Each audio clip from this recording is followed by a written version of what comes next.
When George Romero made Night of the Living Dead back in 1968, he set into motion a slow-moving, ravenous machine that would devour pop culture for many years. To hear most people tell it, the zombie genre has peaked and is now in the twilight of its relevance, but with a solid stable of zombie movies still being produced every year and the Walking Dead universe branching out into numerous spin-offs, like its antagonists, it seems it will never die. Nowhere is this more evident than in the world around us, where anything and everything that even remotely plays with the same tropes is immediately labelled a zombie. Number 10. Bath salt zombies. The year 2012 was such an innocent time. The first Avengers movie was in theaters, Barack Obama was president, and the media was pretty sure drug-addicted zombies were eating faces on the freeway.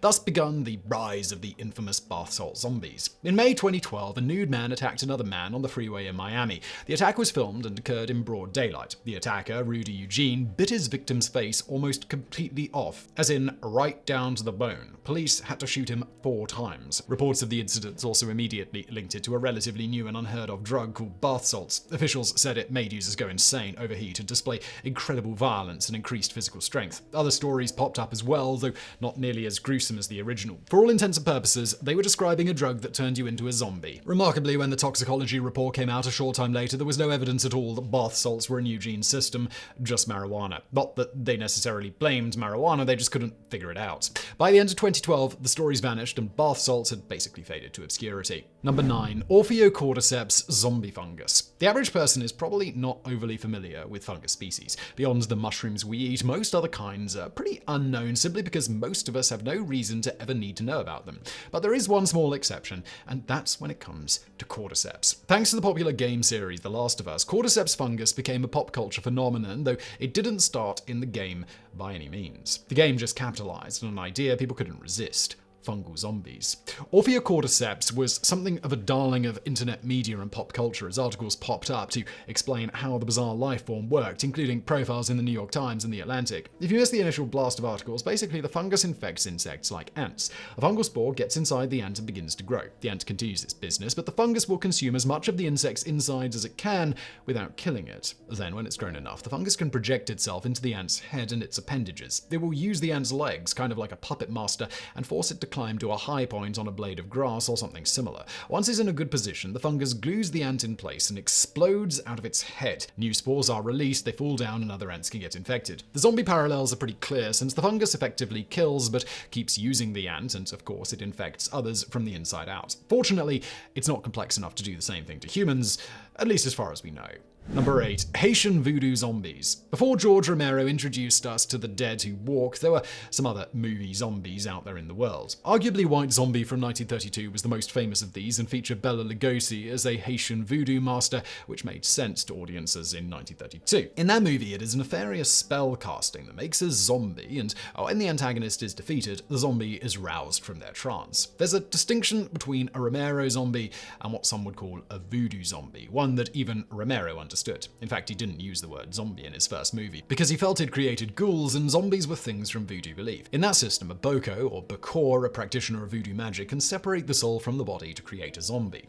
This is not a flesh-hungry monster, but more of an automaton, an unliving slave that does the bidding of the bokor and can even be used for good. In 1983, ethnobotanist Wade Davis claimed to have found the scientific explanation for voodoo zombies, leaving the magical explanation behind in favor of a toxicological one.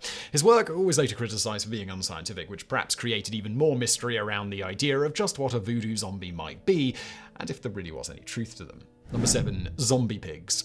Depending on your worldview, the idea of a zombie pig either sounds amazing or absolutely terrifying. The truth of the zombie pig is a little less horror than the name implies, but does have some interesting scientific ramifications.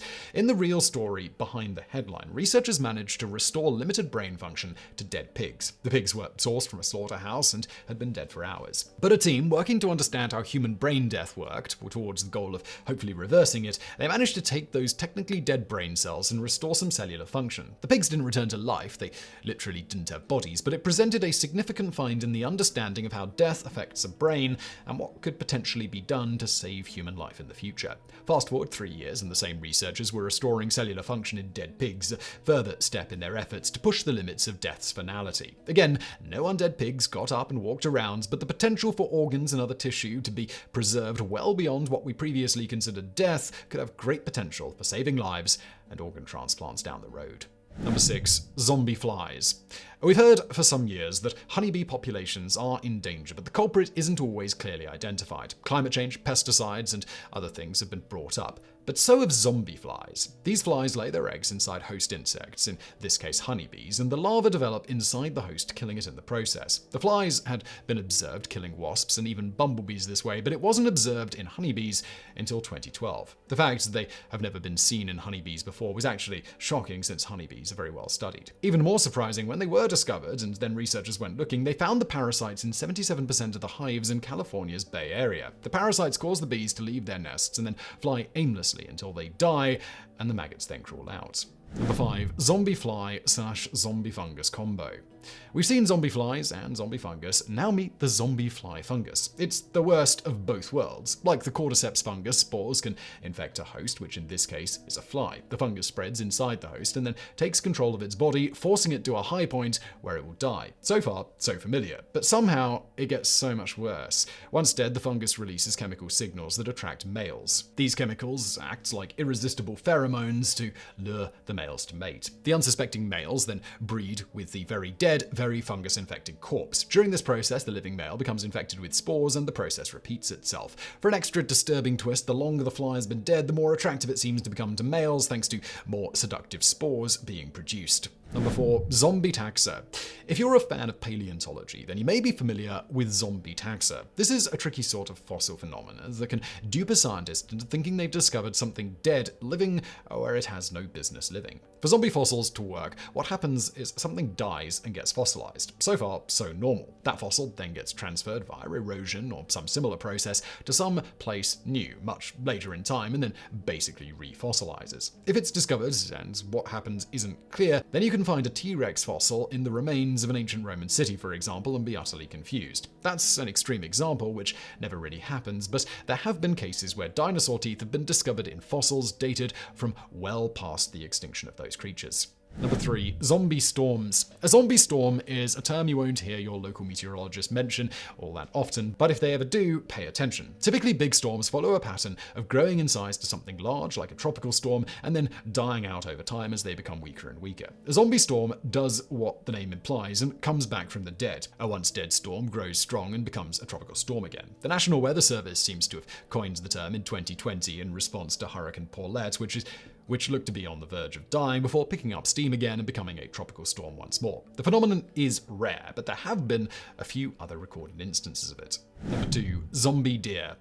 If part of what you associate with zombies includes wasting away and shambling about without fear, then zombie deer makes sense. These unfortunate creatures have actually been around for decades and are victims of a prion disease called chronic wasting disease, similar to mad cow. The condition may take years to fully manifest, but causes severe weight loss, aggression, and lack of coordination, drooling, and lack of fear. So all the potential hallmarks of The Walking Dead, minus a desire to eat people. The disease is always fatal, and it's also highly contagious. It exists across numerous states and into Canada as well as overseas, so efforts to fight it are not going well. Number 1. Zombie frogs. By now we've seen that the media is quick to call anything that seems like it should be dead but isn't a zombie. This is definitely the case with zombie frogs, but in a fun twist, there are 2 completely different zombie frogs, and they got their names for 2 completely different reasons. First up is the one that seems a little easier to understand. Have you ever wondered where frogs in the northern hemisphere go in the winter or when the world freezes? Well, they freeze with it. Species like wood frogs and some toads are adapted to freezing winters by freezing right along with everything else. Not metaphorically either, as actual ice crystals form inside the frog's body. Their hearts stop and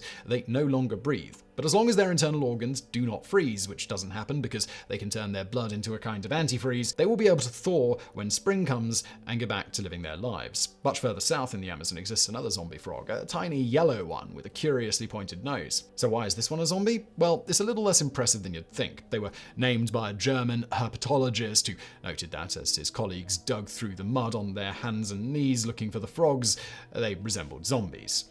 Go figure.